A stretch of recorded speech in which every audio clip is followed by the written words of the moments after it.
যেদিন গৌরাঙ্গ মহাপ্রভু শ্রীবাস সঙ্গনে হরিনাম করছিলেন, সকল ভক্ত আনন্দ করছে, সকল ভক্ত গৌর হরির সঙ্গ করছে, গৌর হরি চরণ ধুলি অঙ্গে মাখছে, গৌরীর কাছে যে কোলাকুলি দিচ্ছে, আর এক ভক্ত নয়নের জলে ভেসে যাচ্ছে আর বলছে, দয়াময়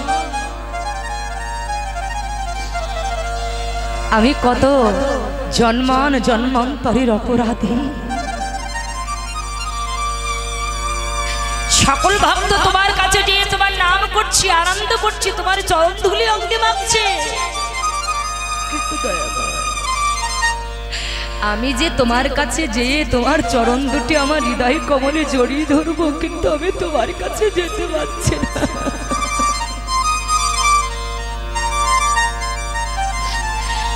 সেই ভক্ত কে জানেন বাবা? সে আর কেউ নয়, সে হলো ভক্ত হরিদাস। নয়নের জলে ভেসে যাচ্ছে আর বলছে, দয়াময়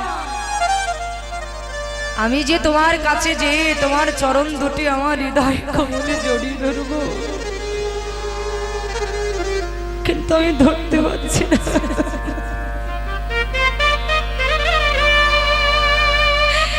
কিন্তু কোন ভক্ত যদি নয়ন জলে কাঁদে, আমার ভগবান কি ভক্তের নয়নের জল সহ্য করতে পারে? দুটি বাহুকে প্রসারিত করে হরিদাসকে দর্শন করে হরিদাসকে ডেকে বলছে, হরিদাস হরিদাস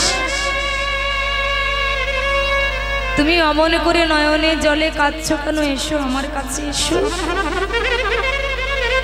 সকল ভক্ত আমার কাছে এসে আমার সঙ্গ করছে, আমার চরণ দিলে অঙ্গে বাঁধছে, আর তুমি দূরে দাঁড়িয়ে নয়নে জলে কাঁদছো, তুমি আমার কাছে এসো। হরিদাস বলছে, প্রভু আমি যাব না। কেন? আমার অপরাধ।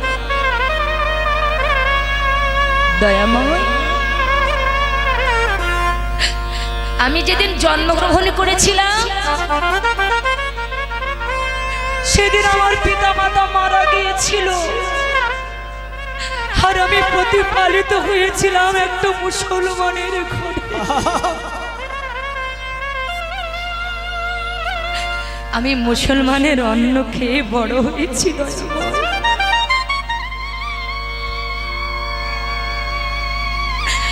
আমি তো চাই না তোমার কাছে আমি গেলে তোমার ভক্তরা আমার কারণে তোমাকে ছেড়ে চলে যায়। গৌর হরি বলছে, হরিদাস তুমি জানো না, মুচি হয়ে সুচি হয় যদি কৃষ্ণ ভজে, আর সুচি হয়ে মুচি হয় যদি কৃষ্ণ ভজে।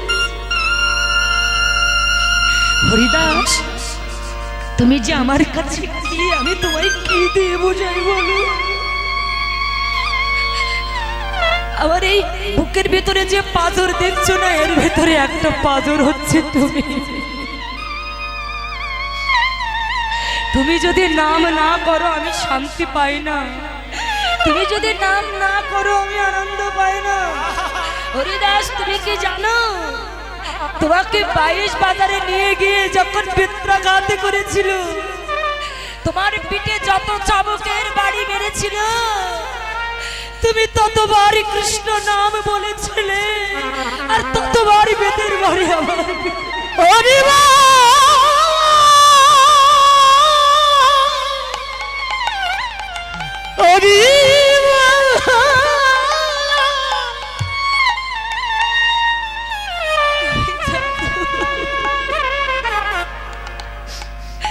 তুমি যতবার কৃষ্ণ বল বলেছিলে, ততবার সেই বেতের বাড়ি আমার পিঠে লেগেছিল। তুমি জানো আমি তোমায় কত ভালোবাসি। আমি যে তোমায় কত ভালোবাসি, তোমায় কি দিয়ে বোঝাবো বলো? আচ্ছা হরিদাস,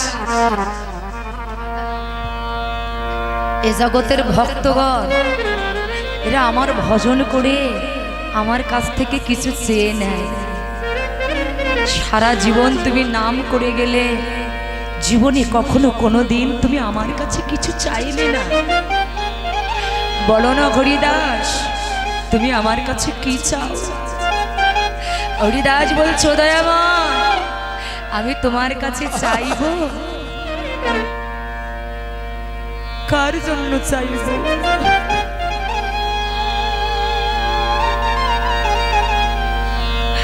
আমি চাইব, কিন্তু কার জন্য চাইব? তুমি ছাড়া কি জগতে আমার আর কেউ আছে?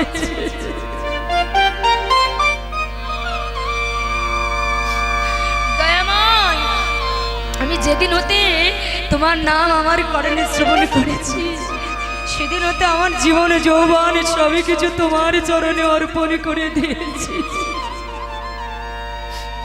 হরিদাস, তুমি কিছু অন্তত চাও? বলছে, দয়াময়ী তুমি দেবে? বলছে হ্যাঁ। বলছে, তাহলে দিতে যদি চাও তুমি আমার এই বস্তু দাও। যেদিন আমার দেহ থেকে প্রাণ পাকে চলে যাবে, কথা দাও আমার এই দেহের সব কাজটা তুমি করবে। দয়াময় গো,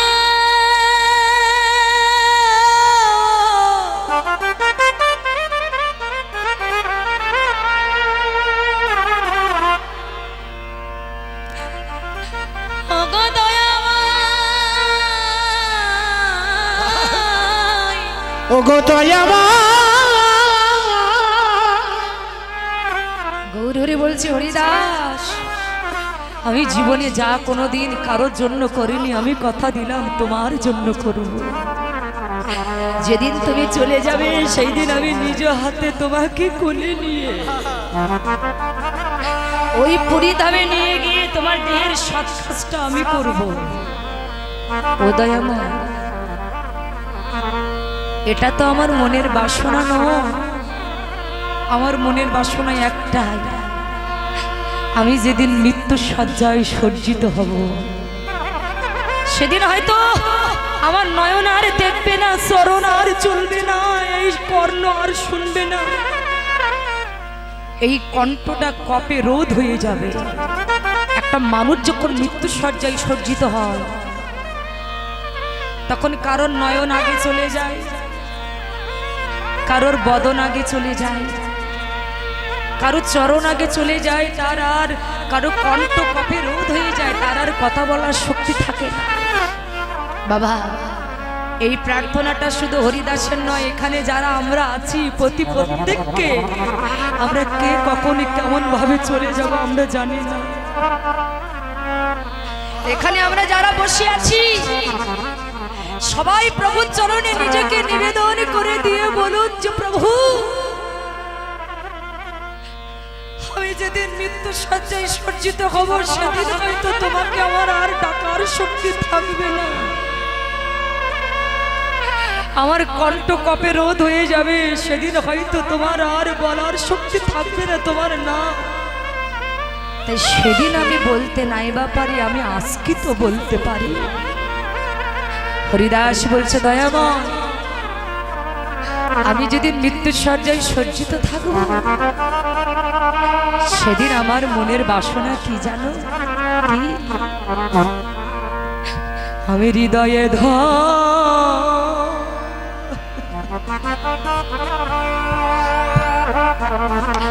ধরিব তোমার,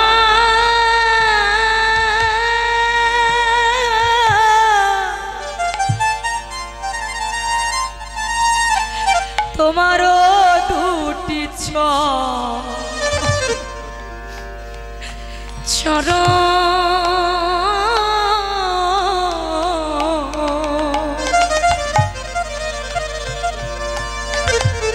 আরে নয়নে কে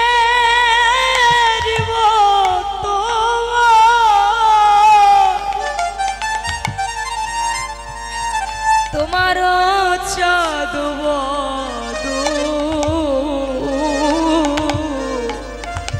ওগো দয়াময়।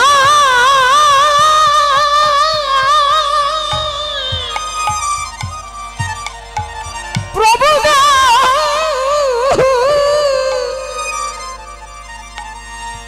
ওরে আমি নয়নে দিব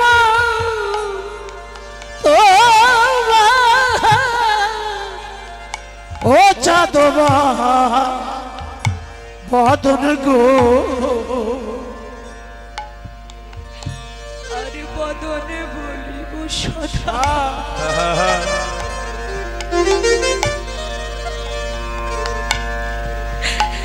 শ্রীকৃষ্ণ চৈতন্য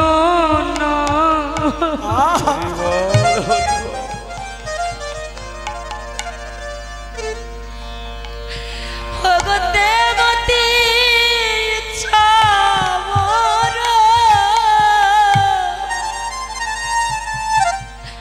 আমি তে জীব পরা ও গোত্রে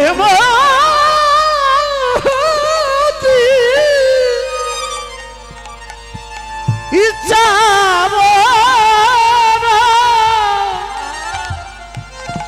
আমি তে জীব পরাণ গো আমি যেন এমন করে মরিতে পারি আমি যেন এমন করে যেন মরিতে পারি তোমার চরণ দুটি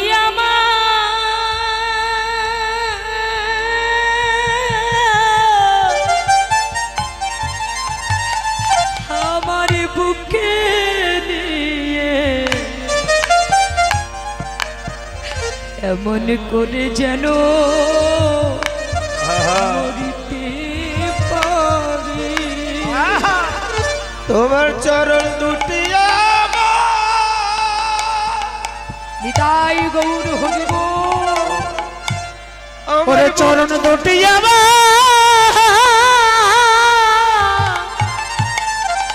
ওরে আমার বুকে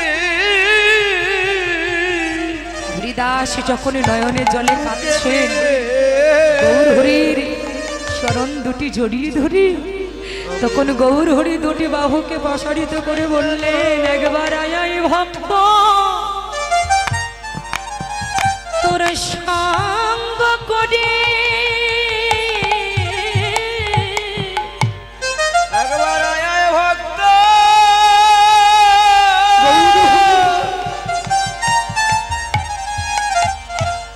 তোর সঙ্গ করি এই তাপিত পরা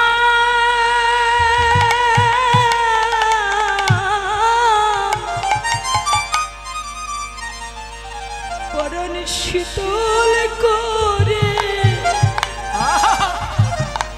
একবার আয় ভক্ত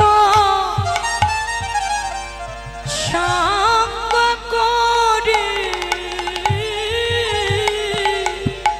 ওরে আমার তাপতে পড়া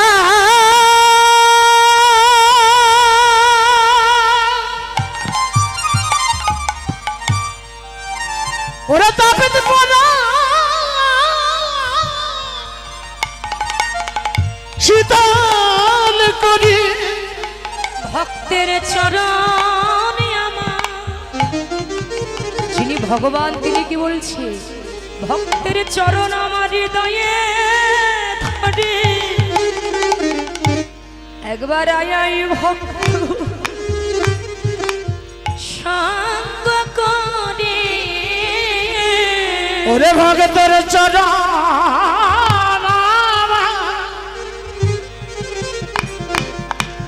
আমার হৃদয়ে ধরি একবার আয়া ভগত সঙ্গ করি ভাগ্যে এমন দিন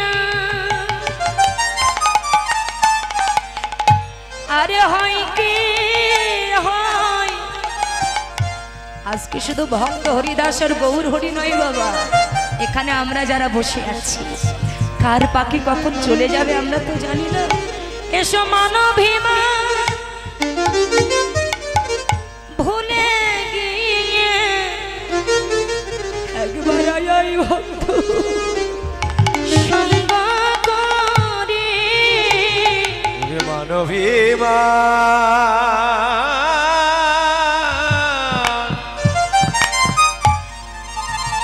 ভুলে গিয়ে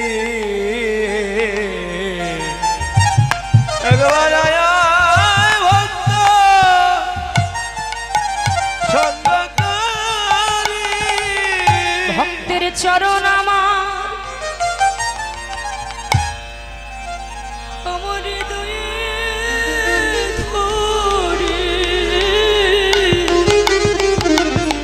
একবার আয় ভক্ত সঙ্গ করি ভক্তের চরণ হৃদয়ে ধরি আয় ভক্ত সঙ্গ করি। ভক্তের চরণ আমার হৃদয়ে ধরে আয় ভক্ত সঙ্গ করে। চরণ আমার হৃদয়ে ধরি আয় ভক্ত সঙ্গ করি। সকল মানবিমান ভুলে গিয়ে আয় ভক্ত সঙ্গ করে। সকল মানবিমান ভুলে গিয়ে আয় ভক্ত সঙ্গ করি। সকল মানবিমান ভুলে গিয়ে একবার আয় ভক্ত সঙ্গ করে। ওরে মানবিমান ভুলে গিয়ে আয় ভক্ত সঙ্গ করি। মানবিমান ভুলে গিয়ে আয় ভক্ত সঙ্গ করি। ওরে মানবিমান ভুলে গিয়ে আয় ভক্ত সঙ্গ করি। ওরে মানবিমান ভুলে গিয়ে একবার আয় ভক্ত সঙ্গ করি। তাই ভগবান বললেন গো এ জগতে যে ভক্ত আমার চিন্তা করে আমি ভগবান এই জগতে সেই ভক্তের চিন্তা করি। জানেন যেদিন ভক্ত হরিদাস দেহ রেখেছিলেন আমার ভগবান নিজ হাতে ভক্ত হরিদাসকে দেহটা বুকের ভিতরে জড়িয়ে দিয়ে ওই পুরী ধামে নিয়ে গিয়ে নিজ হাতে বালি খনন করে ভক্ত হরিদাসকে আমার ভগবান নিজ হাতে সমাধি দিয়েছে। লোকে দাঁড়িয়ে দাঁড়িয়ে ভিক্ষা করে হরিদাসের সৎ কাজ করেছিলেন আমার ভগবান। তাই ভগবান বললেন গো এ জগতে যে ভক্ত আমার চিন্তা করে আমি জগতে তার চিন্তা করি।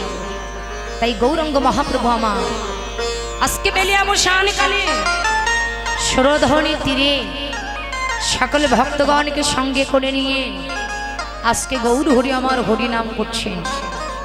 তাহলে সুরধ্বনির তীরটা কোথায় বাবা? আমরা যারা এখানে বসে আছি এটাই কিন্তু সুরধ্বনির তীর। কেন?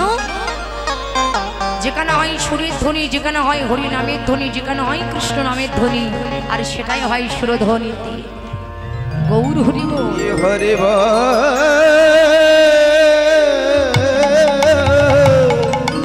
হরি বল। আর সেই সুরধ্বনির তীরে গৌরাঙ্গ মহাপ্রভু আমার সকল ভক্তগণকে সঙ্গে করে নিয়ে আজকে খেলা খেলছেন। তাহলে খেলাটা কি? আহা খেলা এবে নদ খেলা আমারে গোরাবন মালিক আর খেলা এবি নদ খেলা আমার গোরা বন বালি রে। আহা খেলা এবি নদ খেলা খেলা এবি নদ খেলা আমারে গোরাবন মালিক আর খেলা এবি নদ খেলো গোরা বন বালি গো। ওই না পুলি না বিহার করে ভকত মণ্ডলী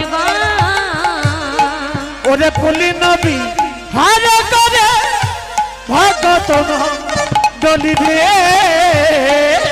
আজি খেলিছে গোরারাই আজি খেলিছে গো খেলিছে গোরা রায় মধুর হরি নামের খেলা খেলেছে গোরারা আর মধুর হরি নামের খেলা খেলিছে গোরা ওদের হরি নামের খেলা খেলিছে গোরা রায় মধুর হরি নামের খেলা খেলিছে গোরা আহা মধুর হরি নামের খেলা খেলেছে গোরারা আর মধুর হরি নামের খেলা সুরধ্বনি দিনে গোরা ওদের হরি নামের খেলা হরি দিনে গোরা ওদের হরি নামের খেলা হরি দিনে গোরা ওদের হরি নামের খেলা দিনে গোরা আজ খেলেছে গোরা রায় কি বললেন খেলায় বিনোদ খেলা গোরা বন মালি পুলিন বিহারি করে ভকত মণ্ডলী খেলায় বিনোদ বিনোদ মানে কি জানেন এখানে বিনোদ শব্দের অর্থ হচ্ছে বিশেষ নতুন খেলা বাবা যে খেলা কোনো যুগে আমার গৌরাঙ্গ মহাপ্রভু খেলে নাই কিন্তু এই কলি যুগে আমাদের মতো জীবকে শিক্ষাদান করবার জন্য আমার গৌর হরি সেই খেলা খেললেন আর মা সেই খেলাটা হচ্ছে একমাত্র মধুমাখা হরি নামের খেলা এই আমরা জাগতিক জগতে যখন কোনো খেলা খেলি তখন সেই খেলায় কিন্তু বাবা দুটো পক্ষ থাকে এক পক্ষ হেরে যায় আর আরেক পক্ষ জিতে যায় তাই বলছে গো এই যে হরি নামের খেলা এই হরি নামের খেলা খেলতে গেলে কোনো পক্ষ লাগে না এই হরি নামের খেলা জগতে যারা খেলে সবাই জিতে যায় কেউ হারে না আর এই হরি নামের খেলা আপনি একা একা বসে জপের মালা নিয়ে খেলতে পারবেন আবার লক্ষ লক্ষ মানুষের মধ্যে বসে আপনি হরি নামের খেলা খেলতে পারবেন আবার কোটি কোটি মানুষের মধ্যে বসে আপনি হরি নামের খেলাটা খেলতে পারবেন এবার হরি নামের খেলাটা এমনই খেলা আর এই হরি নামের খেলা কোন পিতা পুত্র যদি এক জায়গায় বসে বাবা হরি নামের খেলাটা খেলে তাহলে এই হরি নামের খেলাটা কোনো পিতা পুত্র এক জায়গায় বসে খেললে খেলতে খেলতে যদি কোনো পিতা একটু ভাবের ঘরে ডুবে যায় কারণ হরি নামের খেলাটা এমনই খেলা এ জগতে তার কোনো জ্ঞান থাকে না এই মায়েরা আপনারা কি শুরু করেছেন এত কথা বলছেন কেন বলছে কোন পিতা পুত্র যদি এক জায়গায় বসে হরি নামের খেলাটা খেলে তাহলে খেলতে খেলতে কোন পিতা যদি একটু ভাবের ঘরে ডুবে যায় মানে খেলাটা খেলতে খেলতে যদি একটু উচ্চ মার্গে উঠে যায় যখন চরমে উঠে যায় তখন কত পিতা ভাবের ঘরে ডুবে যেয়ে তার সম্মুখে যে পুত্র বসে আছে এই জ্ঞানটা তখন ওই পিতার ভিতরে থাকে না তখন কত পিতা কি করে জানো কত পিতা ধরে ওই পুত্রের চরণ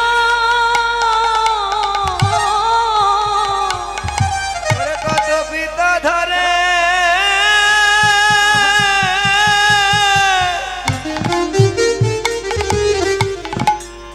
ওই পুত্রের চরণ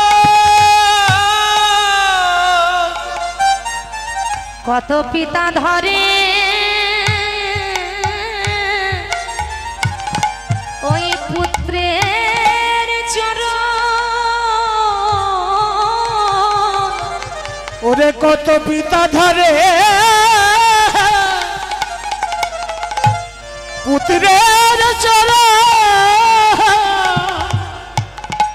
হরি নামের তরঙ্গ তরঙ্গ উঠে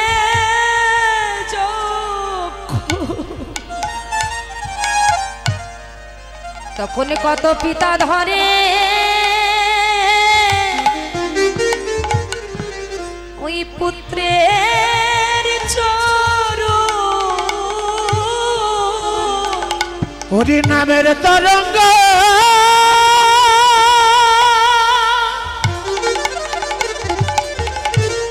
ওরে হরি নামের তরঙ্গ ওঠে যখন কত পিতা ধরে পুত্রের চরণ শুধু চরণ ধরে শান্ত হয় না খেলাটা খেলতে খেলতে যখন আরেকটু উচ্চ মার্গে উঠে যায় তখনই করে ধরা ধরিয়ার জড়া জড়ি ওরে করে ধরা ধরিয়া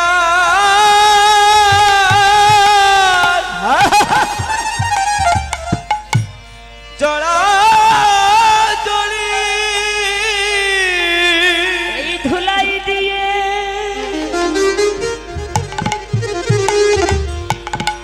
ধুলাই দিয়ে গড়া গড়ি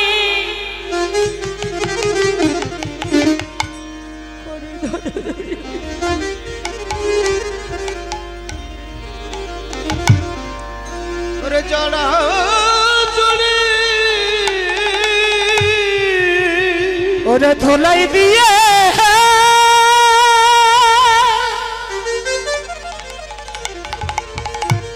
গোড়া গড়ি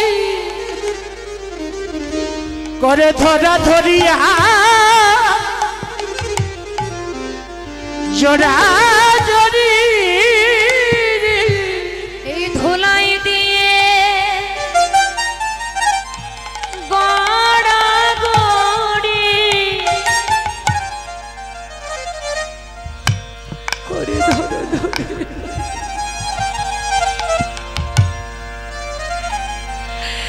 আরে জড়া জড়ি ওরে ধরা দিয়ে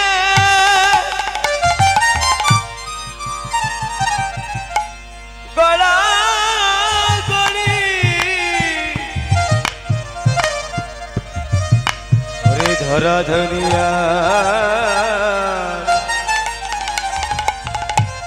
জড়া জোড়া জড়ি তখন তাদের আত্মস্মৃতি জ্ঞানে থাকে না করে ধরা ধরি আর জানা জড়ি ওরে আত্মস্মৃতি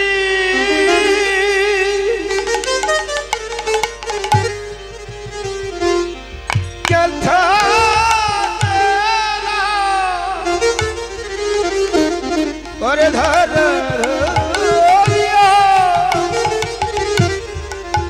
জোড়া জড়ি বলছো গো তাহলে এই খেলাটা একমাত্র সম্ভব হয় হরি নামের খেলা বাবা হরি নামের খেলাটা এমনই খেলা কোন পিতা ছুটে যেয়ে তার পুত্রের চরণ দুটি হৃদয় কমলে জড়িয়ে ধরে এটা হচ্ছে একমাত্র হরি নামের খেলা আর সেই হরি নামের খেলা এনেছেন একমাত্র আমার শ্রীমান গৌরাঙ্গ মহাপ্রভু হে কলির কলুষিত জীব চিত্তকে নিবেশ করে একমাত্র মধুমাখা হরি নাম করো কেন এই কলিযুগে তোমাদের নাম বিনা আর কোনো গতি নাই যদি এই নামই করতে পারো এই নামের মধ্য দিয়েই তোমরা আমার কৃপা লাভ করতে পারবে আজকে আমার গৌরাঙ্গ মহাপ্রভু আমাদের মতো কলির জীবকে শিক্ষাদান করবার জন্য তিনি বাবা হরি নাম এনেছেন হঠাৎ হরি নাম করতে করতে ওই গগন পাটে চেয়ে দেখে যে গগনের বেলা ডুবে যাওয়ার সময় হয়ে গেছে তখন গৌর হরি ডেকে বলছে ওগো আর কত খেলা খেলবে বেলা যে ডুবে যায় ঘরে যাবে না গৌর হরি বলছে যে আর কত খেলা খেলবে সবাই তো আপন খেলায় মেতে আছো কিন্তু তোমাদের ঘরে যাওয়ার কথা তো কারো মনে নাই আস্তে কথা নয় আজকে গৌর হরি আমার ঘরে যাওয়ার কথা বললেন বাবা কোন ঘর জাগতিক জগতে আমরা যে ঘরে বাস করছি এটা কিন্তু আমাদের নিজস্ব ঘর নয় এটা হচ্ছে আমাদের ভাড়া করা ঘর তাই বেলি অবসানকালে গৌর হরি বলছো গো তোমরা যে ঘরে বাস করছো না ওটা হচ্ছে তোমাদের ভাড়া করা ঘর ওই ঘরের মালিক তুমি নও আমি যেদিন ডাক দেব ওই ভাড়া করা ঘরকে পরিত্যাগ করে তোমাদের আমার কাছে ছুটে আসতে হবে গৌর হরি বল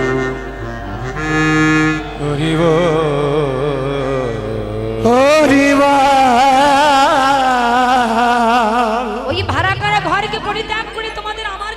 আসতে হবে। তাই যদি পারো তোমাদের জীবনের বেলাটা থাকতে থাকতে তোমরা একবার ঘরে যাওয়ার পথটা দেখে নাও। যদি পারো সকাল সকাল একবার সেজে নাও। গৌর হরি সাজার কথা বললেন না, কোন সাজ? বলছে জাগতিক জগতের সাজে সাজলে শুধু সাজা পেতে হবে, আর ওই সাজাই কখনো কোনোদিন গৌর গোবিন্দের কৃপা লাভ করা যায় না। মানে কোন সাজে সাজবে? তিলকাং তুলসী মাল্য শিক্ষা কপিন বহির্ব্যাস সদা মুখে হরিনাম এই পঞ্চম লক্ষণা বৈষ্ণবে। এই পঞ্চম লক্ষণের মধ্যে সেজে নাও, নিজেকে সাজিয়ে নাও। কামিনী কাঞ্চন কামে কামনা মন থেকে মুছে ফেলে দাও। যদি পারো একবার ভক্তির পাত্র হয়ে যাও। জ্ঞান কর্মে যোগ ধর্মে নহে কৃষ্ণ বশ, কৃষ্ণ বশ হেতু এক প্রেম ভক্তি রস।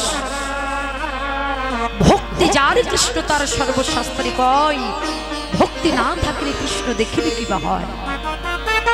বাবা, এই যে মন্দিরে ভগবানের মাটির মূর্তি আছে, এই মাটির মূর্তিটা আপনি যদি আপনার অহংকারের নয়ন দিয়ে দর্শন করেন তাহলে ওটা কিন্তু আপনার কাছে একটা মাটির মূর্তি মনে হবে। আর ওই মূর্তি যদি আপনি আপনার ভক্তির নয়ন দিয়ে দর্শন করেন তাহলে নির্ময় মূর্তি তখন চিন্ময় রূপ ধারণ করবেন। তাই গৌর হরি বল। ও দেবা ও দে ও দিবা